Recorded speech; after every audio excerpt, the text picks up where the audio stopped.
ఇంకోటి బాగా గుర్తున్న విషయం ఏంటి అంటే he is like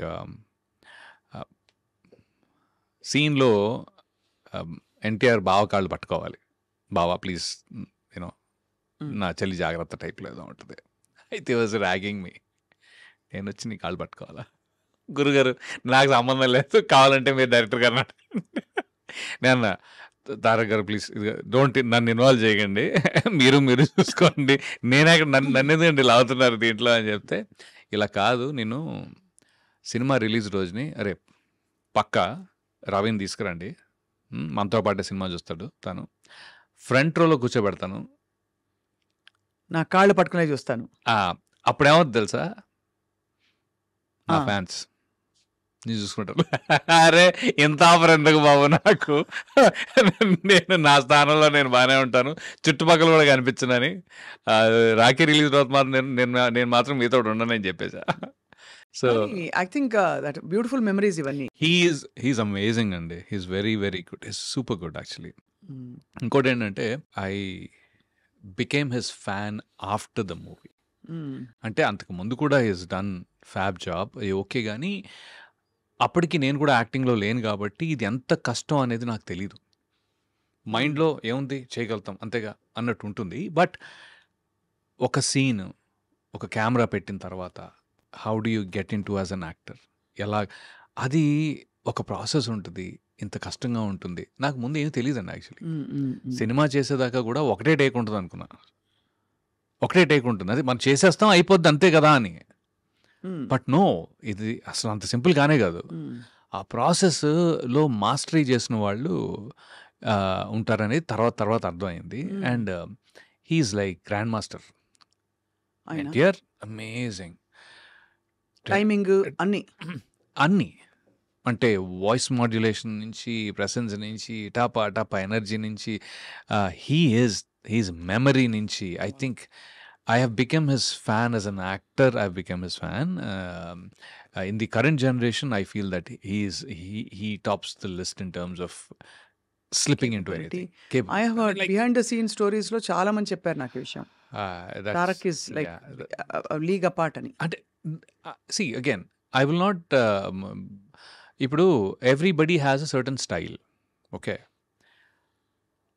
Tarak has layers, అంటే తన style it can go any which way, మీకు ఎలా కావాలంటే అలా వెళ్ళిపోద్ది, ఫాస్ట్గా, అంత ఫాస్ట్గా వెళ్ళిపోద్ది.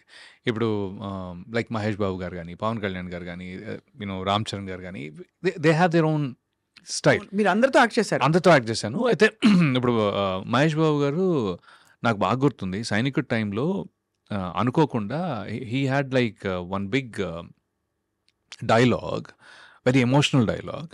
అది చెప్పడం స్టార్ట్ చేసిన తర్వాత అనుకోకుండా ఏమైందంటే, పైన ఆర్ట్ వాళ్ళకి తెలీదు యాక్షన్ ఇక్కడ అని, వెనకాల ఒక బిల్డింగ్ మీద కొట్టే సౌండ్ ఉంది, దబ్బా దబ్బా దబ్బా దబ్బా సౌండ్ వెళ్తా ఉంది. అసలు డైరెక్టర్ గారితో సహా అందరం షాక్ అనమాట. ఓ ఇదేంట్రా టేక్లో, అది ఎమోషనల్ సీను, పెద్ద సీను, మహేష్ బాబు గారు హీ డిడ్ ఇట్, అలా చేస్తారా, అయిపోయింది, take okay, because it came perfect. అసలు నేనేది ఏంటంటే everybody is unique in their own way. For me wear Tarak is అంటే he's also he gets into anything that you want so very quickly, dynamic, and then I was really able to see that as a difference. నాకు major difference అక్కడ అనిపించింది. And ఇంకోవైపు భీమ్లా నాయక్లో పవన్ కళ్యాణ్ గారు ఆయనతో ఇక్కడ పనిచేసి నేను జల్సా చేశాను కదా first. So I had that experience more then this actually. And he is very unique on his own. He is self expressive. Is like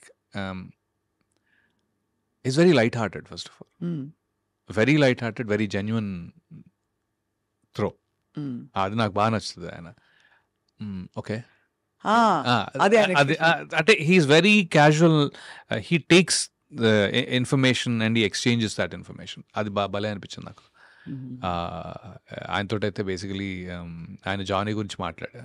so like okay, so ఎందుకు నచ్చింది జానీ అనే టైప్లో.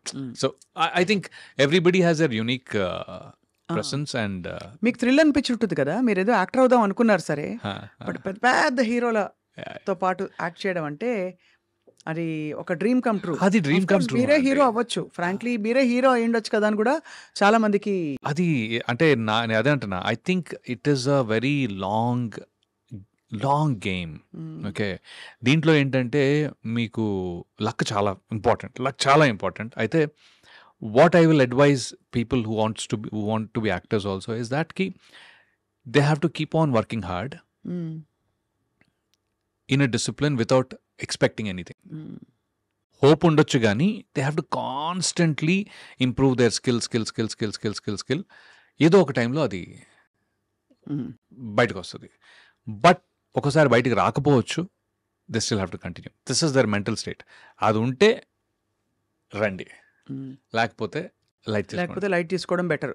లైట్ తీసుకోవడం చాలా better. Because and constant judgement కూడా ఉంటుంది కదా. ఎందుకంటే you have to be made for it, you have to be cut out for it. అంటే కట్అవుట్ ఫర్ బీయింగ్ ఒక మనిషి ఒక యాక్టర్ అవ్వాలంటే దానికి కొన్ని మెంటల్ ఫ్యాకల్టీస్ ఉంటాయి.